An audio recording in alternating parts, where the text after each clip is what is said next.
Hello అండి అందరికీ ఈరోజు మంచి రుచికరమైన చాలా సింపుల్గా క్యారెట్ హల్వా అయితే చేసుకుందామండి. ఇది చాలా బాగుంటుంది. ఇంటికి ఎవరైనా సడన్గా చుట్టాలు వచ్చినప్పుడు కానీ మనం తినడానికి కూడా చేసుకుంటే చాలా బాగుంటుంది. అలాగే హెల్దీ కూడా కదండి. చిన్నపిల్లలకి క్యారెట్ అది పెడితే మంచిది. జ్యూస్ చేసి ఇచ్చినా వాళ్ళు తాగరు కాబట్టి ఇలా హల్వా ఇష్టపడిన వాళ్ళైతే హల్వా కూడా చేసి పెట్టొచ్చు. దీనికి కావాల్సింది ఇది కేజీ క్యారెట్ తురుమండి. నేనైతే కేజీ క్యారెట్కి చిన్నగా సగం వరకు తురుముకున్న, సగం వరకు ఈ సైజులో ఇలా తురుముకున్నానండి. కొంచెం పొడుగ్గా వచ్చినట్లు. చిన్నగా చేస్తే కొంచెం టైం పడుతుంది. అలా ఒకసారి చేద్దామనేసి రెండు విధాలుగా తురుముకున్నాను. దీనికి ఇలాచీ కావాలి. ఒక 3-4 ఇలాచీ మొత్తం పొడి చేసుకోవాలి. తర్వాత బాదం పప్పు, జీడిపప్పు కూడా కావాలి. మంచి క్వాలిటీవి తీసుకోవాలండి. చాలా బాగుంటాయి. బాదం, కాజు వేస్తే, డ్రై ఫ్రూట్స్ వేస్తేనే వీటికి రుచి ఎక్కువ పెరుగుతుంది. చాలా ఈజీగా చేసుకోవచ్చు అన్నమాట. చూడండి కాజు ఇవి మనకి ఎన్ని నచ్చితే అన్ని వేసుకోవచ్చు. మనం తినేదాన్ని పట్టించే. కొంతమంది ఇష్టంగా తింటారు, కొంతమంది ఇష్టపడరు డ్రై ఫ్రూట్స్ అవి. నేనైతే అవి కొన్ని తీసుకున్నాను. సన్నగా కట్ చేసి వేయించుకున్నా బాగుంటుంది. నేనైతే డైరెక్ట్గా ఇలానే వేసేస్తాను. అలా కట్ చేయను. స్వచ్ఛమైన ఆవు నెయ్యి అండి ఇది. ఊరు నుంచి తీసుకొచ్చిన నెయ్యి. ఇవన్నీ మనం రెడీ చేసుకున్న తర్వాత స్టవ్ ఆన్ చేసుకొని ఒక కళాయి పెట్టుకోవాలి. ఒక వెడల్పాటి కళాయి అయితే పెట్టుకోవాలండి. మనం అది కలపడానికి ఈజీగా ఉండాలి. వెడల్పుగా ఉంటేనే బాగుంటుంది. కొంచెం ఎక్కువ కాబట్టి ఇలా ఈ కళాయి వేడైన తర్వాత గ్యాస్ సిమ్లోనే పెట్టాలండి. ఇప్పుడు గ్యాస్ సిమ్లో పెట్టేసి కళాయి వేడైన తర్వాత అందులో నెయ్యి వేసుకోవాలి. నేనైతే 2 స్పూన్లు నెయ్యి అయితే వేసుకున్నా. 2 గంటలు ఈ నెయ్యి కరిగేంత వరకు కలుపుకోవాలి. ప్యూర్ నెయ్యి అండి, ఊరు నుంచి. ఇది ఇంట్లోనే తయారు చేసిన నెయ్యి. ఈ నెయ్యి వేసేసి శుభ్రంగా కలుపుకోవాలి. అదంతా కరిగేంత వరకు. కరిగిపోయిన తర్వాత కాజు, బాదం అందులో వేసుకొని గ్యాస్ సిమ్లోనే ఉన్నప్పుడు వేపుకోవాలి. ఇవి కూడా మాడిపోతాయి కాబట్టి గ్యాస్ హైలో పెట్టొద్దు. హైలో పెట్టినా, మీడియంలో పెట్టినా ఆ పైన అంతా నల్లగా అయిపోతుంది కానీ లోపల అనేవి చక్కగా వేగవు. ఈ పప్పు బాగా వేగితేనే మంచి రుచి అనేది వస్తుంది. కొంచెం నిదానంగా వేయించుకోవాలి. కానీ చాలా సింపుల్గా చేసుకోవచ్చు. అంత బాగుంటుందన్నమాట. ఇలా కలుపుతూ, రెండు వైపులు కలుపుతూ తిప్పుతూ వేయించుకోవాలి. అలానే వదిలేసినా సరే ఒకే వైపు మనకి నల్లగా మాడిపోతాయి. మంచి కమ్మగా వాసన వస్తుందండి ఇవి వేయించుకునేటప్పుడు నేతిలో. అసలు వాసన అయితే ఎక్కడికో వెళ్ళిపోతుంది అనమాట. చాలా మనము ఈరోజు ఏం చేస్తున్నాం అనేది మన గల్లీ మొత్తం తెలిసిపోద్ది. అంత బాగా వాసన వస్తుంది. ఇలా వేగిపోయిన తర్వాత చక్కగా ఒక బౌల్లోకి అయితే తీసుకోవాలి. ఒక ప్లేట్లోకి ఇవి తీసుకొని ఇవి చల్లగా అయిపోతాయి. కావాలంటే చల్లగా అయిన తర్వాత కూడా ముక్కలు కట్ చేసుకోవచ్చు. ముందే ముక్కలు కట్ చేసుకుంటే మనము వేపిన తర్వాత అందులో నుంచి తీయడానికి కొంచెం కష్టం అవుతుంది. జాలి గింట ఏమైనా పెట్టుకొని తీయాలి. ఇలా వేగిన తర్వాత ఇంట్రెస్ట్ ఉంటే కట్ చేసుకోవచ్చు. నేనైతే అలానే వేసేస్తా. ఇవన్నీ ఒక ప్లేట్లోకి తీసేసుకోవాలి.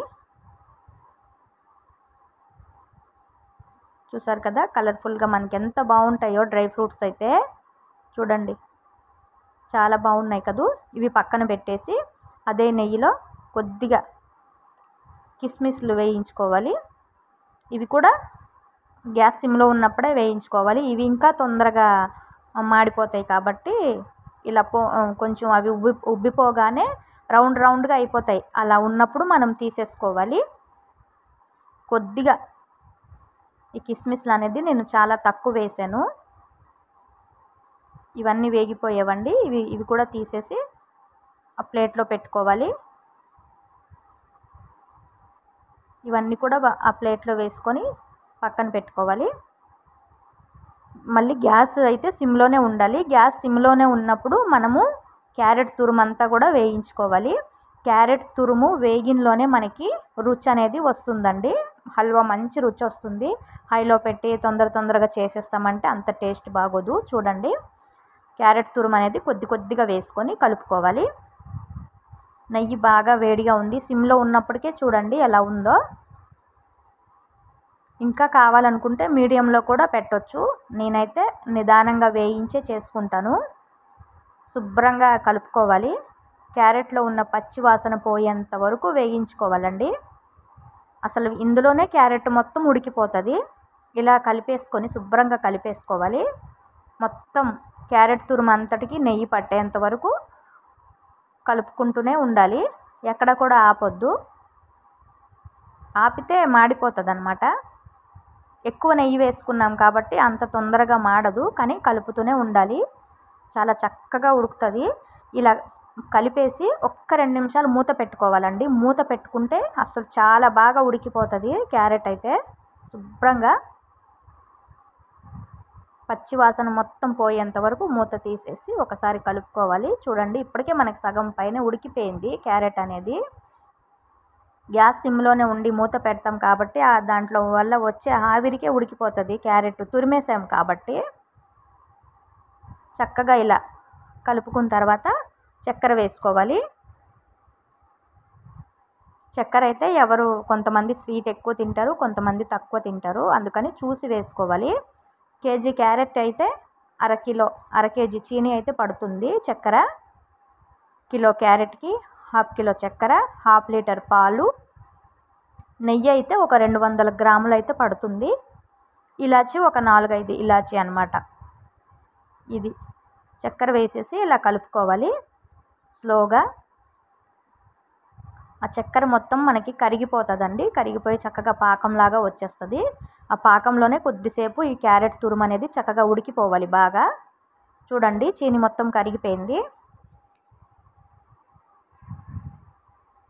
ఇవంతా కరిగేంత వరకు కలుపుతూనే ఉండాలి. శుభ్రంగా అసలు అడుగు అంటుకోకుండా కలుపుకోవాలి.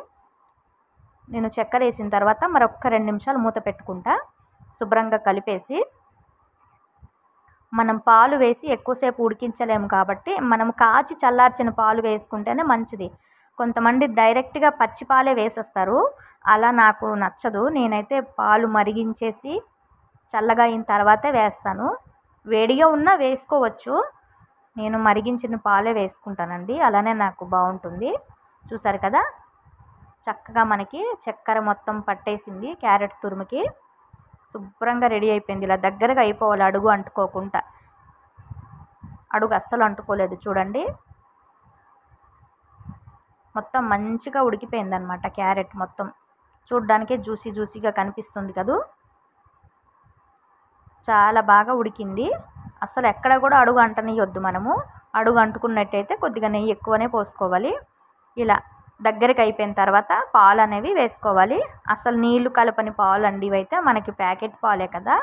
అలా బాగా మరిగించుకొని వేసుకున్నాను నేను.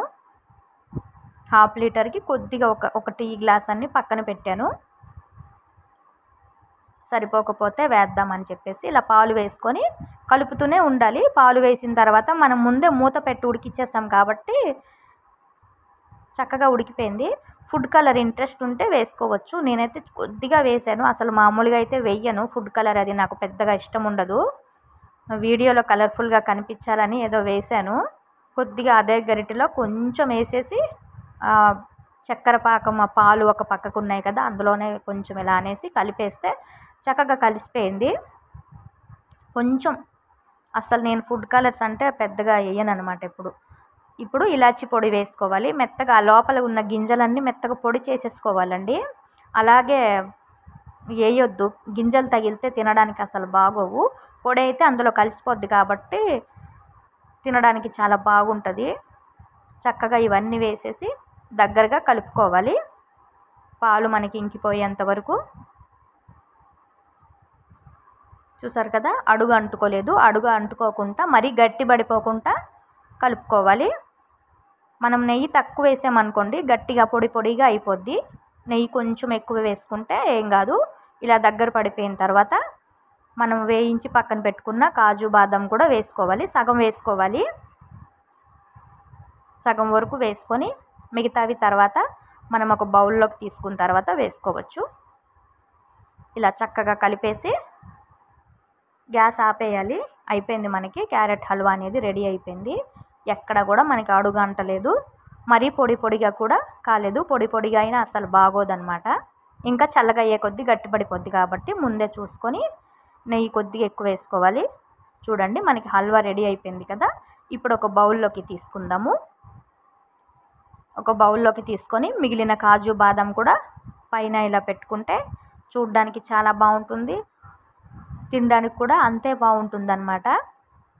మీకు గనక ఈ వీడియో నచ్చినట్టుగైతే లైక్ చేయండి, కామెంట్ చేయండి, ఎలా ఉందో చెప్పండి. నేను నాకు తెలిసినట్టు సింపుల్గా చేసుకున్నాను. మీరు ఎలా చేస్తారనేది తప్పకుండా చెప్పండి. చూసారు కదా చాలా సింపుల్గా చేసుకోవచ్చు అన్నమాట క్యారెట్ హల్వా. వీడియో చూసిన వాళ్ళందరికీ, అలాగే లైక్ చేసిన వాళ్ళందరికీ, కామెంట్ చేసిన వాళ్ళందరికీ కూడా థ్యాంక్ యూ సో మచ్ అండి.